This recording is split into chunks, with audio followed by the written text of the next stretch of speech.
Detective Marcus Reeves wiped the sweat from his brow as the humid June air hung heavy in the evidence room of the New Orleans Police Department. After 15 years on the force, he thought he'd seen everything this city could throw at him. Murders in the French Quarter, bodies in the bayou, corruption that ran deeper than the Mississippi. But nothing had prepared him for what sat before him now. "You sure about this, Marcus?" Lieutenant Wallace asked, his weathered face illuminated by the harsh fluorescent lights. "Cold cases from the early 1900s. The commissioner's breathing down my neck about that shooting on Frenchman Street." Marcus ran his fingers along the edge of the dusty cardboard box labeled 1907, 1910, unsolved. "There's something here, Lieutenant. The Vermilion case has bothered me since the academy. 4 siblings disappear within weeks of each other, no bodies ever found, and their father goes mad claiming a photograph killed them." Marcus carefully lifted the lid. "Besides, their great-grandniece is a state senator now. She's been pushing for answers." Wallace sighed. "Fine, you've got 2 weeks. Then I need you back on active cases." Udry, as Wallace left, Marcus began meticulously sorting through the yellowed papers and brittle evidence bags. Birth certificates for the Vermilion children. Elizabeth, 19, Thomas, 17, Catherine, 15, and James, 12. Police reports of their disappearances in the spring of 1907. Statements from neighbors, teachers, the family's housekeeper. At the bottom of the box, wrapped in acid-free paper and sealed in a modern evidence bag, was what he'd been searching for, the photograph. The sepia image showed 4 children in their Sunday best, posed in front of a grand oak tree. Their faces were solemn, as was customary for portraits of that era, but something about their eyes seemed wrong, too intense, too aware. Marcus slipped on cotton gloves before carefully removing the photograph from its protective sleeve. The back bore an inscription in faded ink: "Vermilion Children, April 15th, 1907. April 15th. Elizabeth disappeared on April 23rd. Thomas on May 2nd. Catherine on May 10th. James on May 17th. Marcus placed the photograph under the digital scanner, watching as the high-resolution image appeared on his computer screen. He zoomed in on their faces one by one, looking for any clue that might have been missed by investigators a century ago. Elizabeth's eyes seemed to be looking slightly off-camera. Thomas had his hand positioned oddly on his sister's shoulder. Catherine's lips were parted as if she'd been speaking when the shutter clicked. And James... Marcus froze, his finger hovering over the keyboard. He zoomed in further on the youngest Vermilion child's face. In the reflection of James's pupils, barely visible even with modern technology, was a dark figure standing behind the photographer. A chill ran down Marcus's spine despite the oppressive heat. He quickly printed the enhanced image and slipped it into his pocket, returning the original photograph to its protective sleeve. The next morning, Marcus drove to Tulane University's historical archives. Dr. Eleanor Pritchett had been studying early New Orleans photography for decades.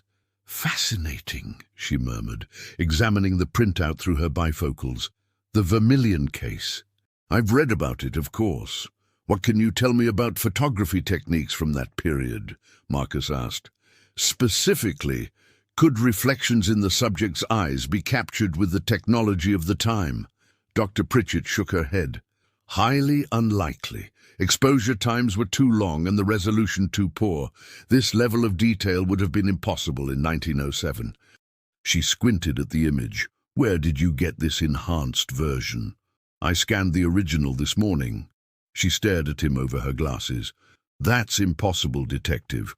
The original Vermilion photograph was destroyed in a fire at the police station in 1923. Marcus felt that same chill again. "I have it in evidence, box from 1907, labeled and sealed." "May I see it? The actual photograph?" That afternoon, Dr. Pritchett met Marcus at the station.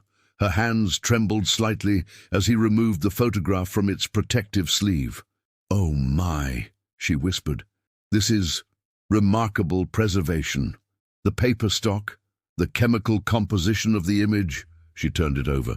This inscription, the handwriting is consistent with early 20th century penmanship. So it's authentic. It appears to be, but it can't be. Unless... She hesitated. Unless what? Unless this isn't the original, but a near-perfect reproduction made to look aged. She examined the edges closely. I'd need to run tests in my lab to be certain. What about the figure reflected in the boy's eyes? Dr. Pritchett's expression darkened. Detective, I'd be very careful with this photograph if I were you. The Vermilion case isn't just about missing children. It's about what their father claimed happened to them. I've read his statements. He believed the photograph somehow caused their disappearances. Not just caused them, he believed the photograph consumed them, one by one. She carefully placed the photograph back in its sleeve. Superstition, of course, but what? There were other cases, similar circumstances, similar claims, always involving photographs taken shortly before disappearances. She gathered her belongings. I'll need a few days to research this properly. As Marcus walked her out, she turned to him suddenly. Detective, where are you keeping this photograph? In the evidence room. Why? Don't look at it again until I contact you, and whatever you do, don't look at it alone. That night, Marcus couldn't sleep. The image of the Vermilion children kept appearing in his mind. Their solemn faces, their intense eyes, the strange reflection in young James's pupils. At 3:17 a.m., he gave up and drove back to the station. The night shift officer barely looked up as Marcus signed in and made his way to the evidence room. The box sat exactly where he'd left it. Marcus pulled on gloves and carefully removed the photograph. Under the dim light, the children's faces seemed somehow different, more haunted, more urgent. He placed it under the scanner again and zoomed in on James's eyes. The dark figure was still there, but now it seemed closer to the children, as if it had moved. That's not possible, Marcus muttered to himself. He zoomed in on Elizabeth, the eldest. Her eyes, which had been looking slightly off-camera before, now seemed to be looking directly at him. A trick of the light, he told himself. An artifact of the scanning process. Marcus printed this new enhanced image and placed it side by side with the one from that morning. The dark figure had definitely moved, and Elizabeth's eyes had definitely shifted. His phone rang, startling him so badly he knocked over his coffee. Detective Reeves. His voice sounded strained even to his own ears. Marcus, it's Eleanor Pritchett. I couldn't sleep. I've been researching the Vermilion case and I found something you need to see immediately. I'm at the station now, looking at the photograph again. Silence on the other end. Then, urgently, get away from it. Now. I'm coming to you. 30 minutes later, Dr. Pritchett rushed into the station, clutching a leather portfolio. Her grey hair was disheveled, her eyes wild with fear or excitement. Marcus couldn't tell which. I found these in the university archives, she said, spreading documents across the table. Personal papers of Professor Archibald Thorne, who taught physics at Tulane in the early 1900s. He was consulted on the Vermilion case because of his expertise in optics. She pointed to a journal entry dated May 20th, 1907, 3 days after the disappearance of James, the youngest Vermilion child. Examine the photograph again today, Marcus read aloud. The children are no longer visible in the image, only the tree remains. Cannot explain this phenomenon through any known scientific principle. Vermilion Sr. continues to insist the image took his children. Recommends destruction of the photograph before it takes anyone else. Marcus looked up, his mouth dry. This has to be a different photograph. The one we have clearly shows the children. Dr. Pritchett nodded grimly. Exactly. If this journal is accurate, then what we have cannot be the original Vermilion photograph. Unless the original somehow reset itself? Or unless what we're seeing is a cycle repeating. She pulled out another document, a newspaper clipping from 1923. The fire that supposedly destroyed the original photograph? It killed 3 police officers who were investigating a series of disappearances. All 3 had been studying the Vermilion case files. Marcus felt lightheaded. This is insane. Photographs don't consume people. Of course not, Dr. Pritchett agreed. But something happened to those children, and to those officers, and potentially to others throughout the years. She pulled out the 2 enhanced images Marcus had printed. Show me when you made these. This one was this morning. This one just now. Her face paled as she compared them. The figure has moved. And not just Elizabeth's eyes, all their expressions have subtly changed. She looked up at him. Marcus, I don't think we should keep this photograph intact. It's evidence. It's dangerous, whatever it is. Marcus stared at the photograph on the table. Had the children's expressions changed again? Were they now looking at him with something like hunger? Let me take it to my lab, Dr. Pritchett urged. I can analyze it properly there in controlled conditions. Against his better judgment, Marcus agreed. He carefully placed the photograph in its protective sleeve and handed it to her. Call me the moment you find anything. I will. And Marcus, don't look at those printed images anymore either. After she left, Marcus sat alone in the evidence room, staring at the empty space where the photograph had been. He couldn't shake the feeling that he'd just made a terrible mistake. 3 days passed with no word from Dr. Pritchett. Marcus called her office repeatedly, only to be told by her assistant that she was engaged in research and couldn't be disturbed. He left messages on her cell phone that went unanswered. On the 4th day, he drove to her lab at Tulane.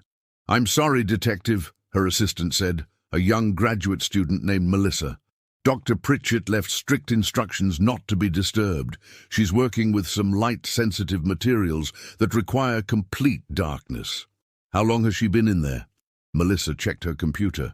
She came in Monday morning and hasn't left the lab since.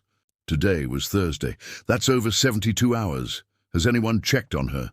She has a cot in there and a mini-fridge. It's not unusual during intensive research projects. But Melissa looked concerned. I could try calling the lab phone again. After several rings, the call went to voicemail.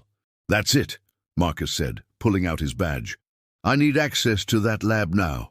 Reluctantly, Melissa led him through the winding corridors of the history department to a heavy door marked Photographic Conservation Laboratory. She swiped her keycard, but the light remained red. That's strange. My access should work. She tried again with the same result. Is there another way in? The emergency override. But we'd need the department head for that. 20 minutes later, Marcus stood with Melissa and Dr. Howard Blackwood, Chair of Historical Studies, as campus security prepared to override the lab door. I must protest this interruption, Dr. Blackwood said. Eleanor is meticulous about her work conditions. If she's sealed the lab, she has good reason. Dull. She's been in there for over 3 days without communication, Marcus countered. That's cause for concern in my book. The security officer finally bypassed the electronic lock and the door swung open. The lab was in perfect order. Equipment hummed softly. Various photographic materials were arranged neatly on workbenches, but there was no sign of Dr. Pritchett. Eleanor? Doctor? Blackwood called out, moving deeper into the lab. Are you here? Marcus noticed a red light glowing from beneath a door at the back of the lab. What's in there? The dark room, Melissa answered, for developing sensitive materials. Marcus approached the darkroom door and knocked firmly. Dr. Pritchett, it's Detective Reeves. Silence. He tried the handle. Locked.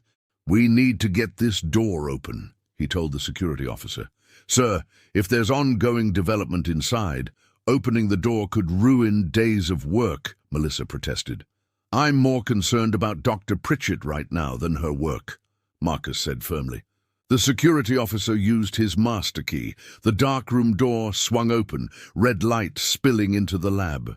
Inside, hanging from a line stretched across the room, were dozens of prints of the vermilion photograph, each slightly different from the others.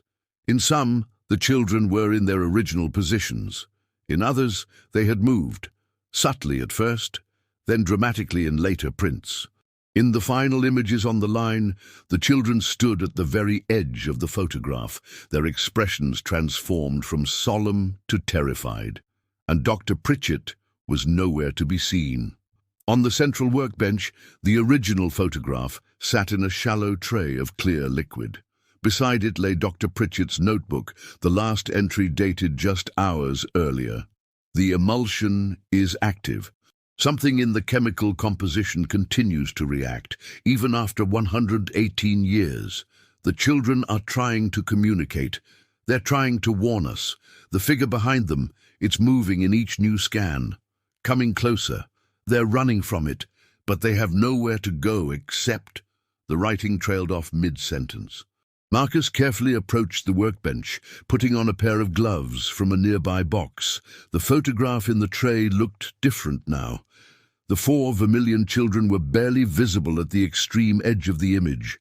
The dark figure that had been reflected in young James's eyes was now clearly visible in the background. A tall, slender shape with impossibly long limbs. "What the hell was she doing?" Dr. Blackwood muttered, examining the hanging prints. "Trying to understand what happened to the vermilion children," Marcus answered. "And I think something happened to her too." Marcus carefully lifted the photograph from the chemical bath using tongs. The back of the photograph, which had previously borne only the inscription about the vermilion children, now had additional writing. Fresh ink, still glistening wet. "It takes what you love most. I loved knowledge. Find the others before it's too late." The handwriting matched Dr. Pritchett's notes. "Melissa," Marcus said, his voice tight with urgency. "I need everything, Doctor." Pritchett was researching about the Vermilion case and any similar incidents. Everything. Similar incidents. Cases involving photographs and disappearances. While campus security began a thorough search for Dr. Pritchett, Marcus gathered her research materials. Her computer was locked, but her physical files were accessible. Among them, he found a folder labeled Photographic Anomalies. Disappearances, 1890-1950. Inside were newspaper clippings, police reports, and personal accounts of over a dozen cases across the United States. All followed the same pattern, a photograph taken, followed by the subjects disappearing one by one. In each case, someone claimed the photograph itself was responsible. Most disturbing were the cases following the Vermilion disappearances. In 1923, the 3 police officers who died in the station fire. In 1946, a family in Charleston. In 1962, 2 researchers at the Smithsonian. In 1987, a photography collector and his assistant in Seattle. All had come into possession of what they believed was the original Vermilion photograph. "This is impossible," Marcus muttered to himself. How could the same photograph appear in all these different locations over decades? He carefully placed the photograph in an evidence bag, handling it only with tongs. Whatever was happening, he needed expert help, someone who understood both the science of photography and its historical context. Back at the station, Marcus locked the photograph in the evidence room and began making calls. He needed someone who wouldn't dismiss his concerns outright. Someone open to unconventional possibilities. Finally, he reached Dr. Josephine Werner, a chemical engineer who specialized in historical photographic processes. She had gained some notoriety for her research into alleged spirit photography of the 19th century, approaching the subject with scientific rigor rather than outright dismissal. "The Vermilion case," she said when he explained the situation. "I've heard rumors, but never seen the actual photograph. You're saying you have it?" "I believe so, and I believe it may be connected to Dr. Pritchett's disappearance. I can be there tomorrow morning. Don't let anyone handle that photograph until I arrive." That night, Marcus couldn't stop thinking about the Vermilion children. What had happened to them in those spring weeks of 1907? What was the dark figure in the background, and how had Dr. Pritchett's handwriting appeared on the back of a century-old photograph? Sleep eluded him. At 2:43 a.m. his phone rang. "Detective Reeves." "Marcus, it's Melissa from Tulane. I've been going through Dr. Pritchett's email. You need to see this right away." 20 minutes later, he was back at her office. Melissa looked like she hadn't slept either, her eyes red-rimmed behind her glasses. She sent this email to herself the night before she began working with the photograph, Melissa explained, turning her laptop toward him. The email contained just one line: "If I disappear, tell Detective Reeves to look at the back of the Rembrandt biography on my office shelf." Marcus followed Melissa to Dr. Pritchett's office. The book was exactly where she'd described, a massive tome on the Dutch master. Behind it was a small, leather-bound journal. Inside, Dr. Pritchett had documented her research into the Vermilion case in meticulous detail, including theories she was apparently unwilling to share even with Marcus. "The photograph doesn't just record," she had written, "it transforms. The silver halide crystals in the emulsion have somehow been modified to create a bridge between our reality and something else. The children weren't the targets. They were the bait. It wants what's observing them. It feeds on attention, on the act of witnessing. The more we study it, the stronger its pull becomes." The final entry, dated the day she'd taken the photograph to her lab, read, "I've made a terrible mistake.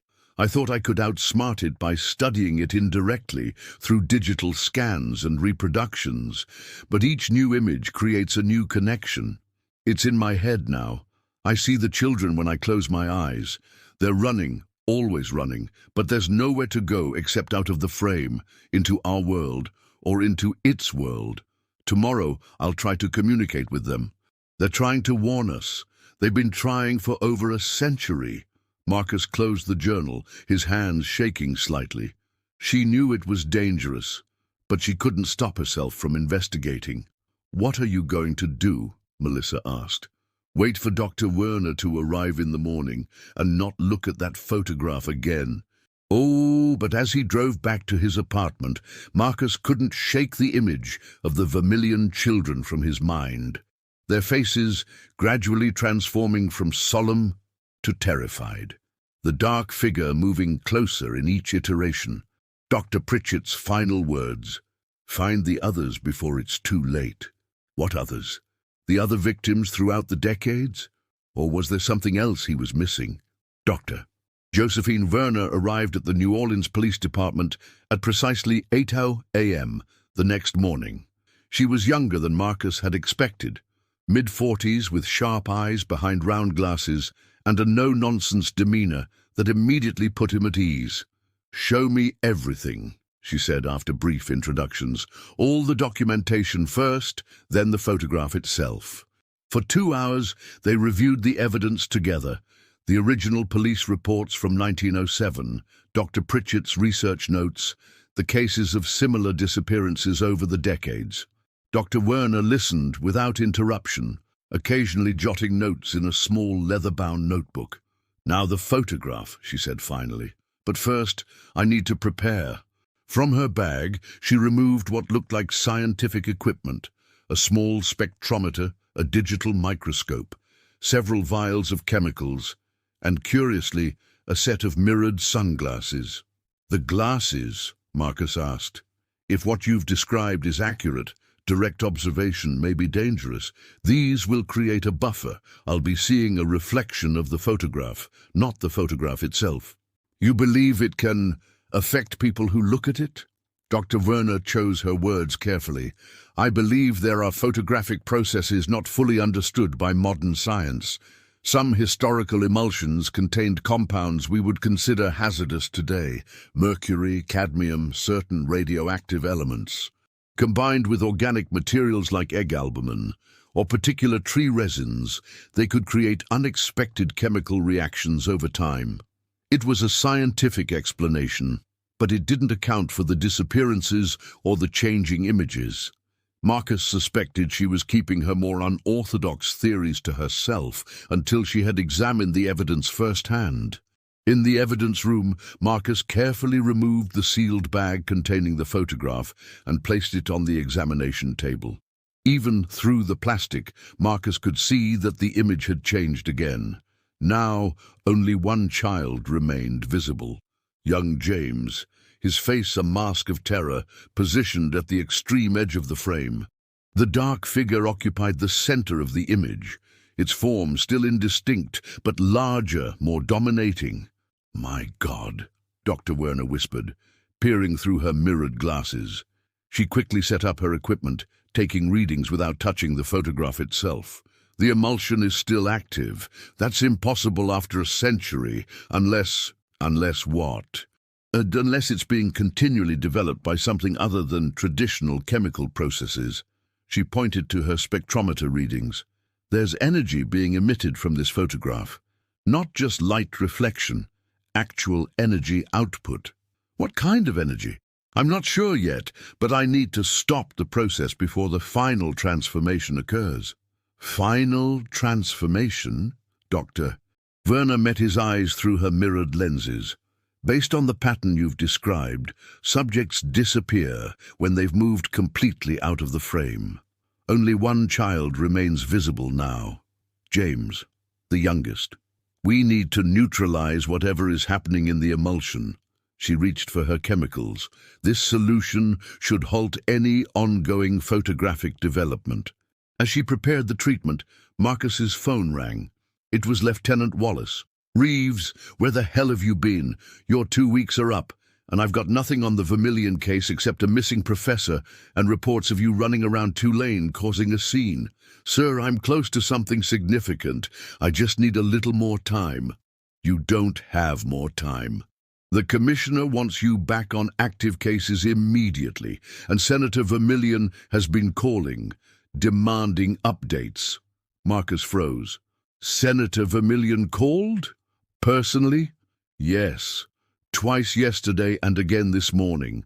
Says she has family information that might help your investigation. I told her you'd call her back." After ending the call, Marcus turned to Dr. Werner. "The Vermilion great-grandniece, the state senator who's been pushing for this investigation, she's been calling about the case. That could be useful. Family history often preserves details lost in official records. Or it could be something else." Marcus pulled out the file containing the records of all known Vermilion descendants. "According to this, the current senator is descended from the children's uncle, their father's brother. But what if that's not true? What if there's another connection? You think she's hiding something?" "I think I need to talk to her before we proceed." Dr. Werner nodded. "I'll continue analyzing the photograph while you do that, but be careful, Detective. Don't share too much information until you know her motives." Senator Alexandra Vermilion agreed to meet Marcus that afternoon at her New Orleans office. She was in her early 50s, elegantly dressed, with the poised confidence of a career politician. But as they discussed the case, Marcus noticed a tension in her manner that seemed at odds with her polished exterior. "My family has lived with the shadow of this tragedy for generations," she explained. "My grandfather rarely spoke of it, but when he did, it was with a kind of dread, as if the mere mention of his cousin's disappearance might somehow invite the same fate." "Your grandfather was related to the children, how exactly?" "He was their cousin. His father, my great-grandfather, was brother to William Vermilion, the children's father. The family connection matched the records. Marcus decided to take a risk. Senator, are you aware that the original photograph of the Vermilion children has resurfaced?" Her reaction was subtle but unmistakable, a momentary widening of the eyes, a slight paling of her complexion. "That's impossible," she said carefully. "The photograph was destroyed in the police station fire of 1923. Apparently not. We have it in evidence now." She leaned forward. "Have you examined it closely?" "We're in the process of analyzing it." "Detective, you need to destroy that photograph immediately." All political smoothness had vanished from her voice. "Burn it. Today. That would be destroying evidence in an ongoing investigation." "There is no investigation. There are no suspects to arrest, no justice to be served. Those children have been gone for over a century. Then why have you been pushing so hard to reopen the case?" She hesitated, then reached for her purse. "Because of this." She removed a small leather case and opened it. Inside was what appeared to be a piece of a photograph, torn, faded, but clearly showing part of a tree trunk. This fragment has been passed down through my family for generations. It's all that remains of a second photograph taken that day in 1907. A photograph that showed only the photographer. Marcus felt a chill run through him. Who was the photographer? That's what my family has been trying to discover for over a century. William Vermillion claimed it was a traveling photographer who appeared at their door that spring morning, offering to take a family portrait. He had strange equipment, techniques William had never seen before. And after the children disappeared, William tried to find the photographer, became obsessed with it. He eventually tracked down the man's room at a boarding house in the French Quarter, found hundreds of photographs on the walls, all of children, all with the same oak tree in the background, and in the center of the room, a camera unlike any he'd seen before. What happened then? According to family legend, William destroyed the camera and burned all the photographs he could find. But when he returned home, his children's photograph had reappeared on his mantel, unchanged. That's when he tore off this fragment and hid it, then brought the photograph to the police. And you believe this story? Senator Vermillion's expression hardened. I believe my great-grandfather's brother lost his mind after his children vanished. I believe he created elaborate stories to explain a tragedy too painful to accept. But I also believe that photograph is dangerous. Not because of supernatural powers, but because of its effect on my family, the obsession it creates, the madness it spawns. As Marcus left the senator's office, he couldn't shake the feeling that she hadn't told him everything. Her insistence on destroying the photograph seemed motivated by more than just family legend or superstition. Back at the station, he found Dr. Werner still analyzing the photograph, now wearing full protective gear, including gloves and a face shield, in addition to her mirrored glasses. The energy output has increased, she reported without looking up, and the image has changed again. See, Marcus looked through the plastic evidence bag. Now, even young James was barely visible, just a small hand at the very edge of the frame. The dark figure dominated the image, its form more defined. It appeared to be wearing old-fashioned clothes, like those a photographer from the early 1900s might wear.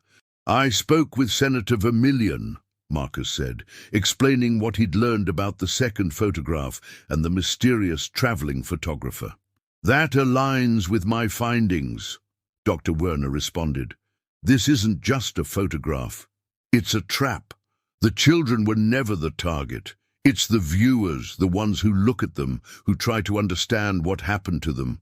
Each viewing, each study, each new reproduction feeds whatever process is at work here. So Dr. Pritchett became obsessed with understanding it, couldn't look away. And now she's gone. Dr. Werner carefully placed her instruments in a protective case. We need to neutralize this immediately before it claims anyone else. How?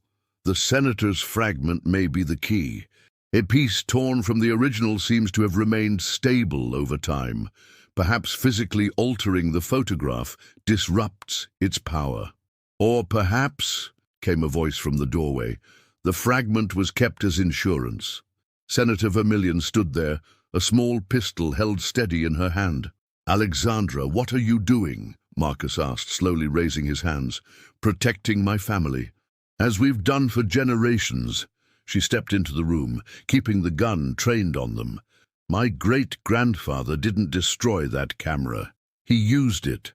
William Vermillion was the photographer? Dr. Werner asked, her voice steady despite the weapon pointed at them. No, William Vermillion killed the photographer and took his camera.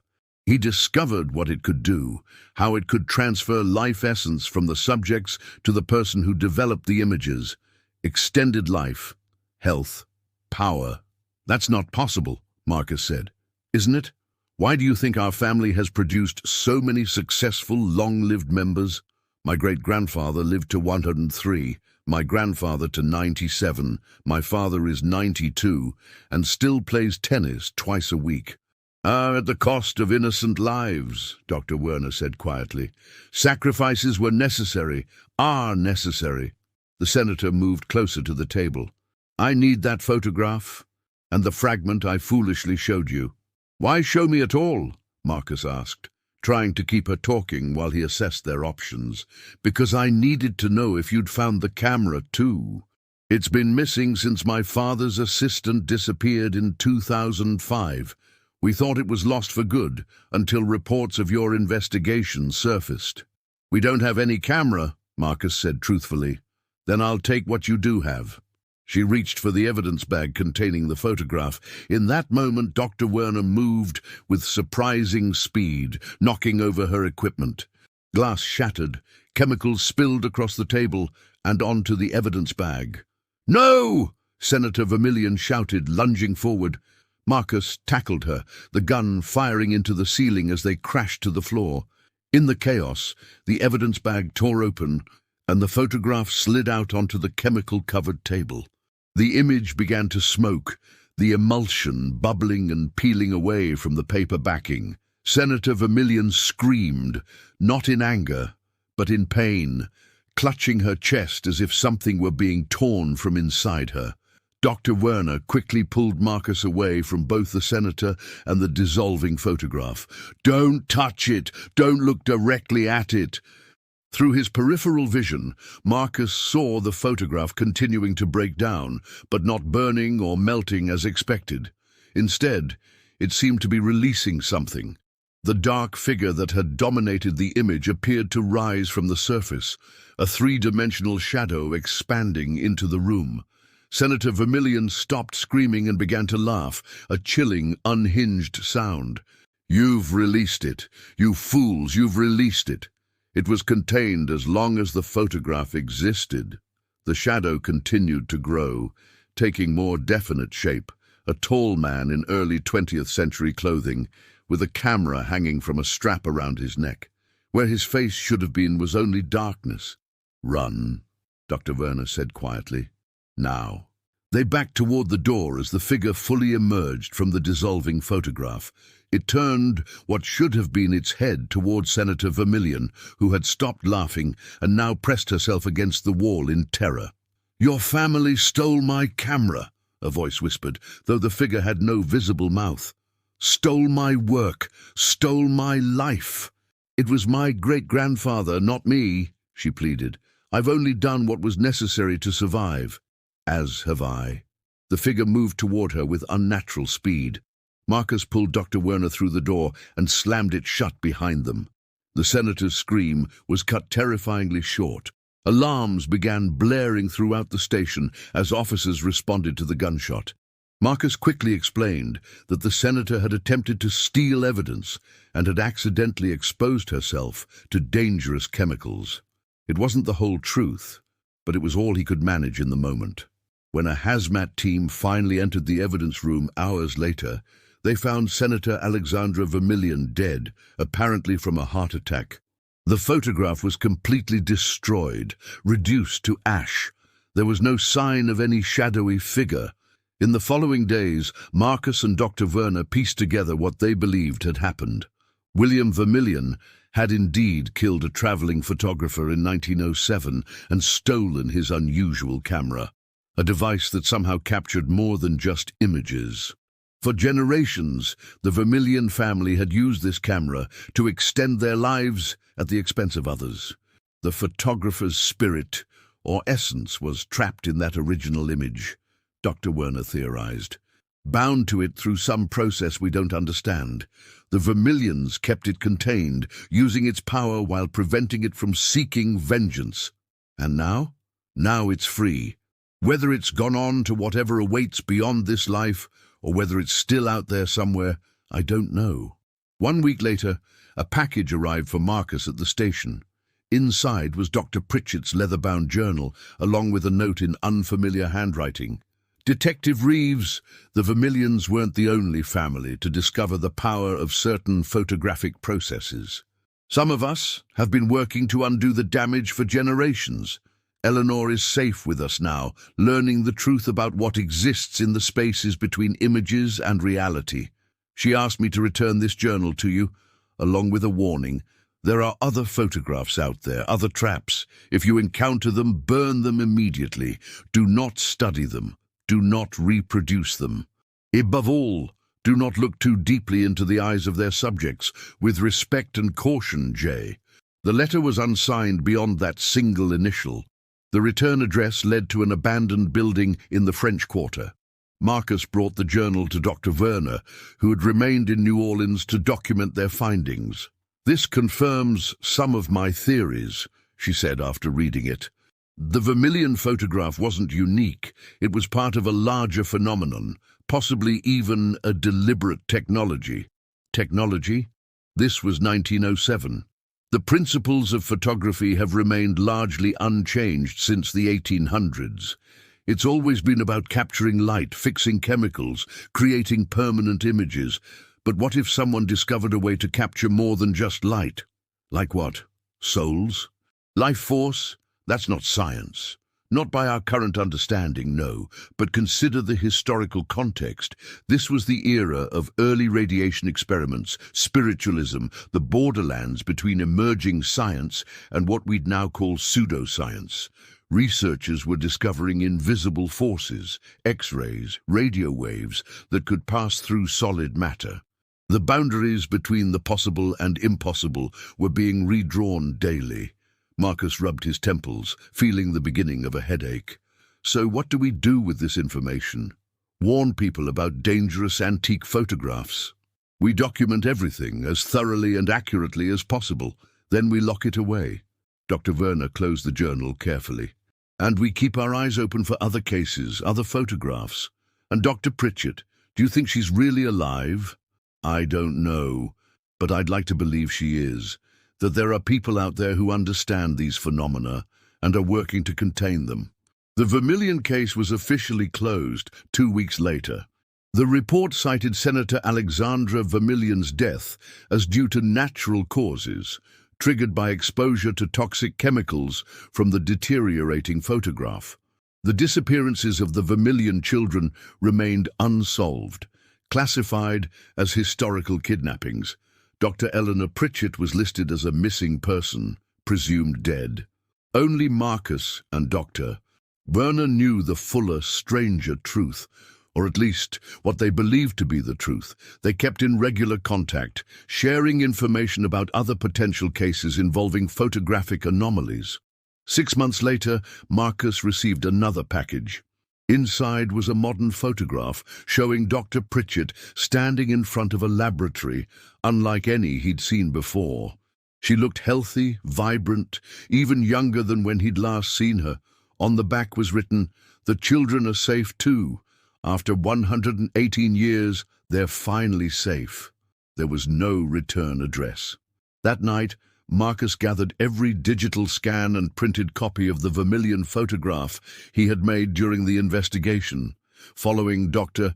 Werner's careful instructions, he burned them in a metal trash can on his back patio, watching as the images of the 4 solemn children and the dark figure behind them curled and blackened in the flames.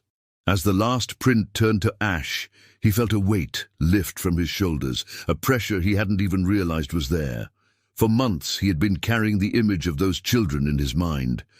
Now finally he could let them go, or so he thought. 3 weeks later, while cleaning out his desk, Marcus found one last printout that had slipped between folders. It showed James Vermilion's eyes, magnified many times, the original enhancement he had made that first day, showing the reflection of the dark figure. He immediately moved to destroy it, but something stopped him. In the reflection, barely visible even at maximum magnification, was not just the dark figure, but something else. A camera unlike any Marcus had seen before, with strange attachments and modifications that seemed both antique and somehow advanced. Before he could examine it further, his phone rang. It was Dr. Werner. "Marcus, we need to talk. I've found something in the archives at the Smithsonian. A series of photographs from the 1880s through the 1920s, all with the same peculiar characteristics, and all connected to a single photographer who was never identified." Let me guess, all the subjects disappeared. Yes, but there's more. One of the photographs shows the camera itself. I think I can reconstruct how it worked. Marcus looked down at the printout in his hand, at the strange camera reflected in young James Vermillion's eye. Josephine, I think I already know. As he spoke, he noticed something that made his blood run cold. The dark figure in the reflection. It seemed to be looking directly at him, across more than a century of time, and it seemed to be smiling.